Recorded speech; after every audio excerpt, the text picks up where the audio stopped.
Classic Audiobooks presents The Ghost Ship by Richard Middleton.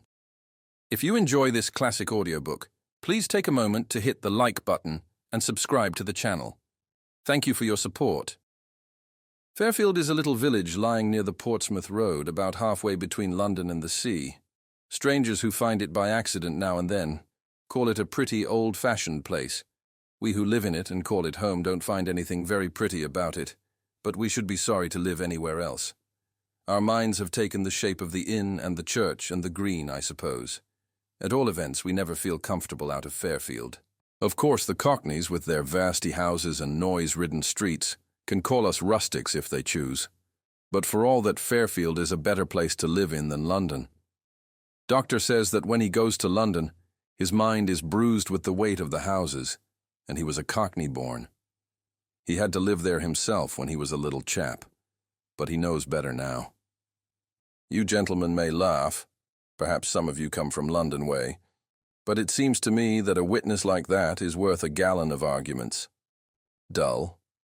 Well, you might find it dull, but I assure you that I've listened to all the London yarns you have spun tonight, and they're absolutely nothing to the things that happen at Fairfield. It's because of our way of thinking and minding our own business. If one of your Londoners were set down on the green of a Saturday night when the ghosts of the lads who died in the war keep tryst with the lasses who lie in the churchyard, he couldn't help being curious and interfering, and then the ghosts would go somewhere where it was quieter. But we just let them come and go and don't make any fuss, and in consequence, Fairfield is the ghostiest place in all England. Why, I've seen a headless man sitting on the edge of the well in broad daylight, and the children playing about his feet as if he were their father. Take my word for it. Spirits know when they are well off as much as human beings. Still, I must admit that the thing I'm going to tell you about was queer even for our part of the world, where 3 packs of ghost hounds hunt regularly during the season, and Blacksmith's great-grandfather is busy all night shoeing the dead gentleman's horses. Now that's a thing that wouldn't happen in London because of their interfering ways, but Blacksmith, he lies up aloft and sleeps as quiet as a lamb. Once when he had a bad head, he shouted down to them not to make so much noise, and in the morning he found an old guinea left on the anvil as an apology. He wears it on his watch chain now. But I must get on with my story. If I start telling you about the queer happenings at Fairfield, I'll never stop. It all came of the great storm in the spring of '97, the year that we had 2 great storms. This was the first one, and I remember it very well, because I found in the morning that it had lifted the thatch of my pigsty into the widow's garden, as clean as a boy's kite. When I looked over the hedge, widow, Tom Lamport's widow that was prodding for her nasturtiums with a daisy grubber. After I had watched her for a little, I went down to the Fox and Grapes to tell landlord what she had said to me. Landlord, he laughed, being a married man and at ease with the sex. Come to that, he said. The tempest has blowed something into my field. A kind of a ship, I think it would be. I was surprised at that until he explained that it was only a ghost ship and would do no hurt to the turnips.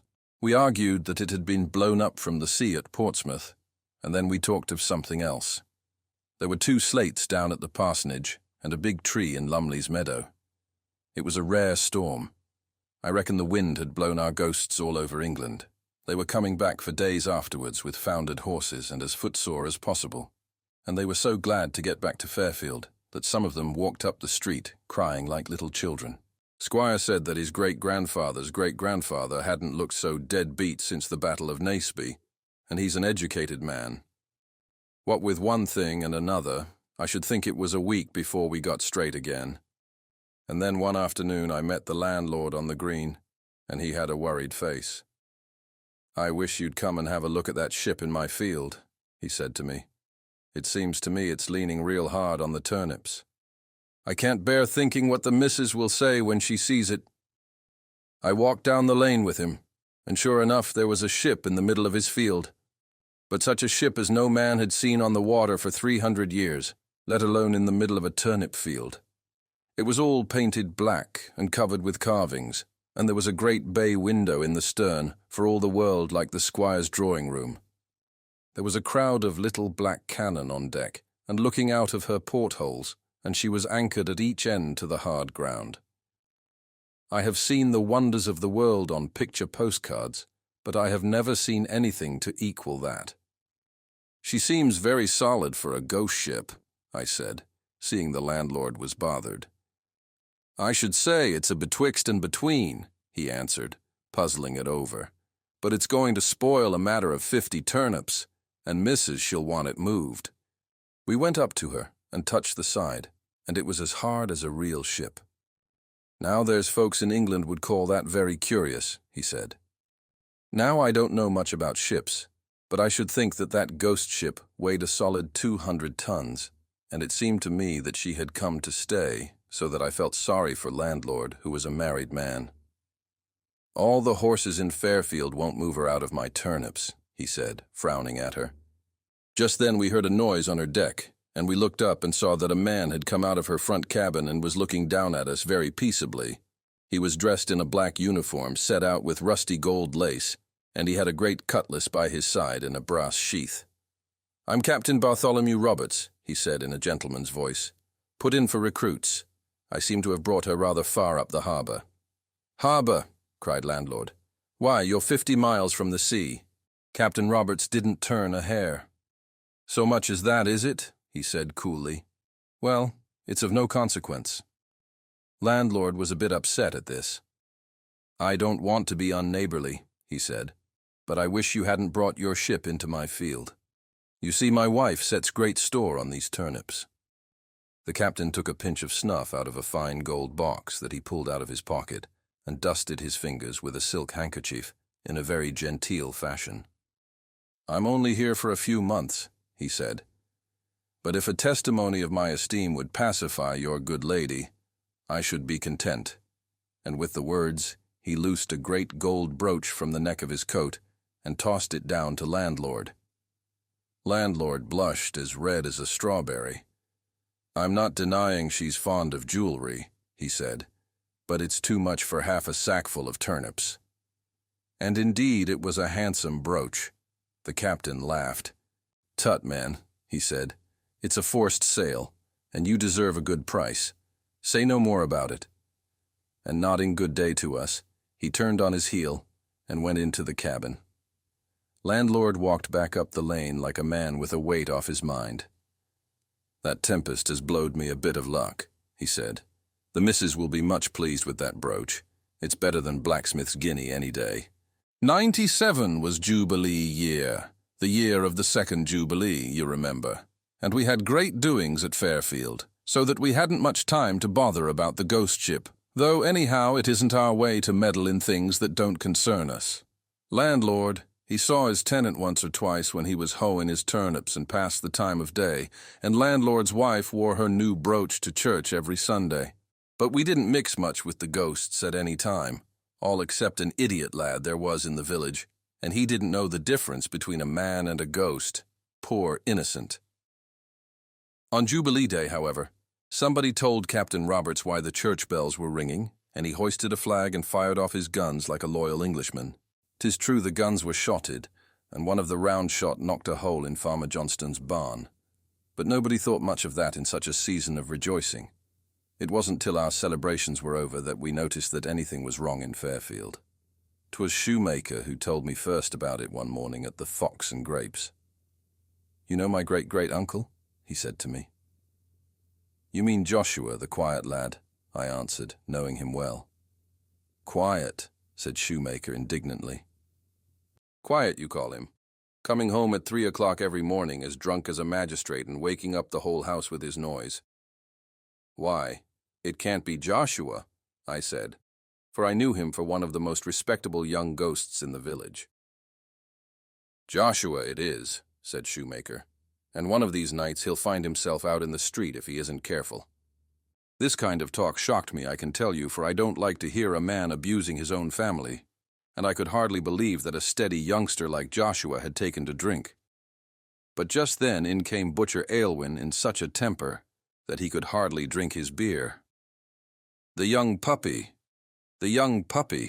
he kept on saying, and it was some time before Shoemaker and I found out that he was talking about his ancestor that fell at Senlac.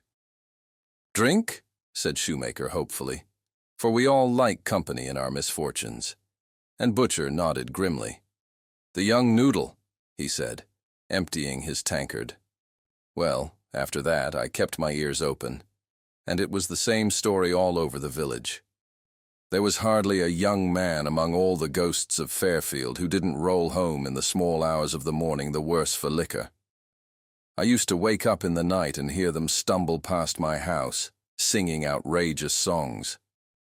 The worst of it was that we couldn't keep the scandal to ourselves, and the folk at Greenhill began to talk of sodden Fairfield and taught their children to sing a song about us. Sodden Fairfield, has no use for bread and butter, rum for breakfast, rum for dinner, rum for tea, and rum for supper. We are easygoing in our village, but we didn't like that. Of course, we soon found out where the young fellows went to get the drink, and landlord was terribly cut up that his tenant should have turned out so badly. But his wife wouldn't hear of parting with the brooch, so that he couldn't give the captain notice to quit. But as time went on, things grew from bad to worse, and at all hours of the day you would see those young reprobates sleeping it off on the village green. Nearly every afternoon a ghost wagon used to jolt down to the ship with a lading of rum, and though the older ghosts seemed inclined to give the captain's hospitality the go-by, the youngsters were neither to hold nor to bind. So one afternoon, when I was taking my nap, I heard a knock at the door, and there was Parson looking very serious, like a man with a job before him that he didn't altogether relish. "I'm going down to talk to the captain about all this drunkenness in the village, and I want you to come with me," he said straight out.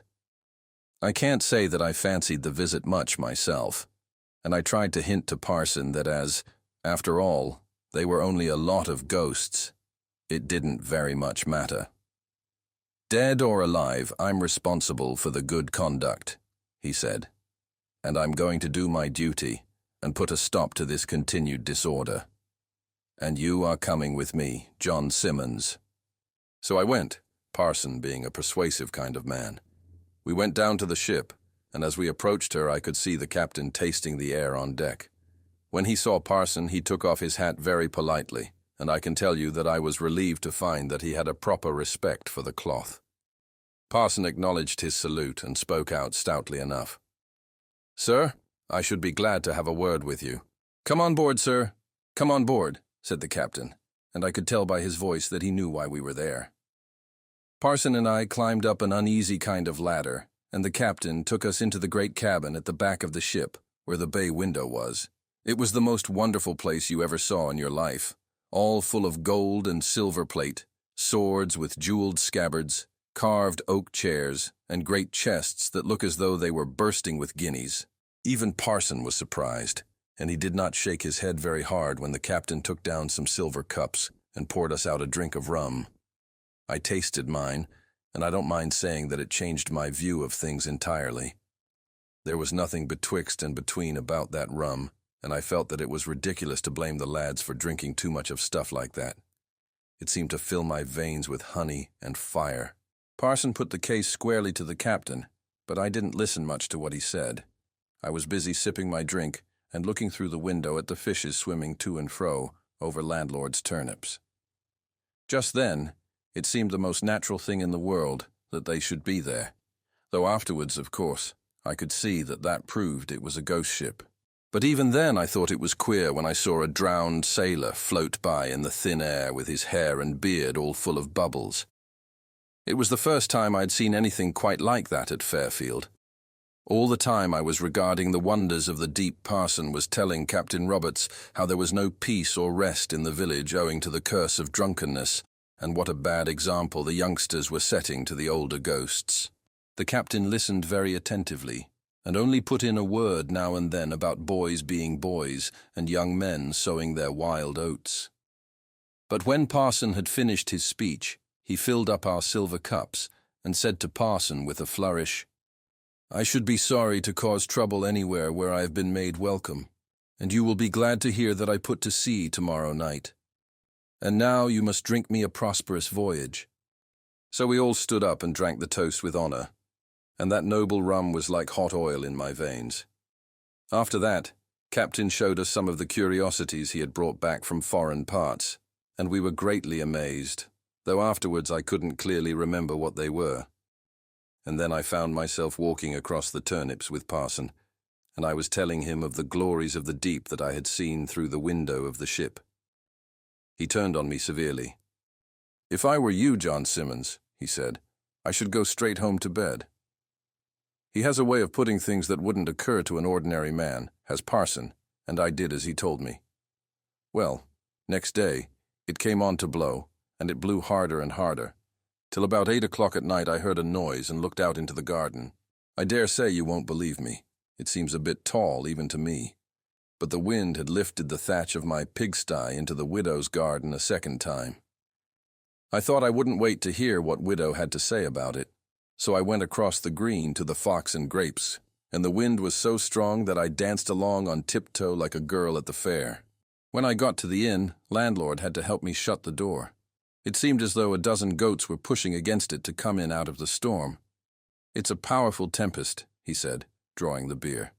"I hear there's a chimney down at Dickory End." "It's a funny thing how these sailors know about the weather," I answered. "When Captain said he was going tonight, I was thinking it would take a capful of wind to carry the ship back to sea. But now here's more than a capful." "Ah, yes," said landlord. "It's tonight he goes true enough.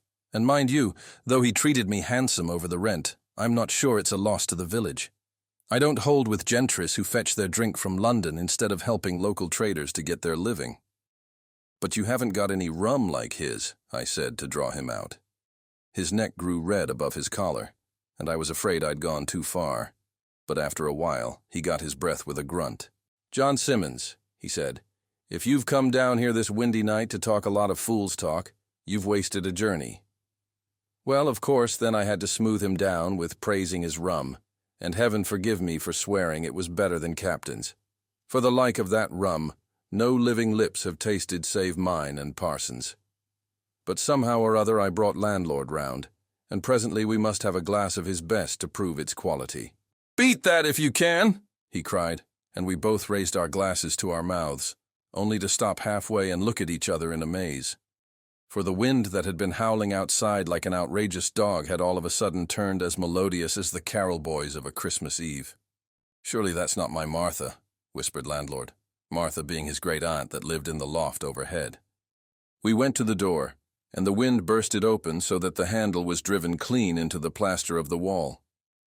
But we didn't think about that at the time, for over our heads, sailing very comfortably through the windy stars, was the ship that had passed the summer in landlord's field. Her portholes and her bay window were blazing with lights, and there was a noise of singing and fiddling on her decks. "He's gone," shouted landlord above the storm, "and he's taken half the village with him." I could only nod in answer, not having lungs like bellows of leather. In the morning we were able to measure the strength of the storm, and over and above my pigsty, there was damage enough wrought in the village to keep us busy. True it is that the children had to break down no branches for the firing that autumn, since the wind had strewn the woods with more than they could carry away. Many of our ghosts were scattered abroad, but this time very few came back, all the young men having sailed with Captain. And not only ghosts, for a poor half-witted lad was missing, and we reckoned that he had stowed himself away, or perhaps shipped as cabin boy, not knowing any better.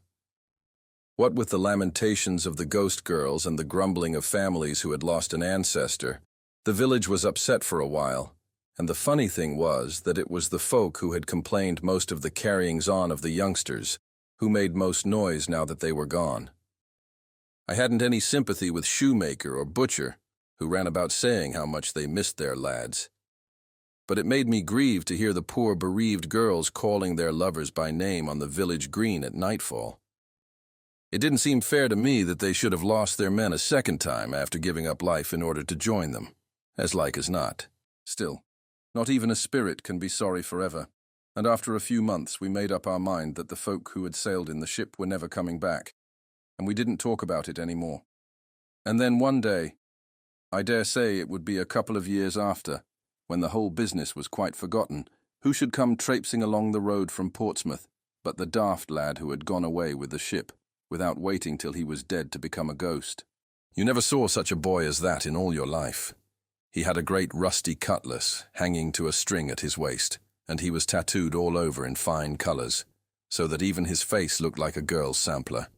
He had a handkerchief in his hand, full of foreign shells and old-fashioned pieces of small money, very curious, and he walked up to the well outside his mother's house and drew himself a drink, as if he had been nowhere in particular. The worst of it was that he had come back as soft-headed as he went, and try as we might, we couldn't get anything reasonable out of him. He talked a lot of gibberish about keel-hauling and walking the plank and crimson murders, things which a decent sailor should know nothing about, so that it seemed to me that for all his manners, Captain had been more of a pirate than a gentleman mariner. But to draw sense out of that boy was as hard as picking cherries off a crab tree. One silly tale he had that he kept on drifting back to, and to hear him, you would have thought that it was the only thing that happened to him in his life. "We was at anchor," he would say, "off an island called the Basket of Flowers, and the sailors had caught a lot of parrots, and we were teaching them to swear. Up and down the decks, and the language they used was dreadful. Then we looked up and saw the masts of the Spanish ship outside the harbour. Outside the harbour they were, so we threw the parrots into the sea and sailed out to fight. And all the parrots were drowned in the sea, and the language they used was dreadful. That's the sort of boy he was. Nothing but silly talk of parrots when we asked him about the fighting, and we never had a chance of teaching him better for 2 days after he ran away again and hasn't been seen since. That's my story, and I assure you that things like that are happening at Fairfield all the time. The ship has never come back, but somehow as people grow older, they seem to think that one of these windy nights she'll come sailing in over the hedges with all the lost ghosts on board. Well, when she comes, she'll be welcome. There's one ghost lass that has never grown tired of waiting for her lad to return. Every night you'll see her out on the green, straining her poor eyes with looking for the mast lights among the stars. A faithful lass you'd call her, and I'm thinking you'd be right. Landlord's field wasn't a penny the worse for the visit, but they do say that since then the turnips that have been grown in it have tasted of rum.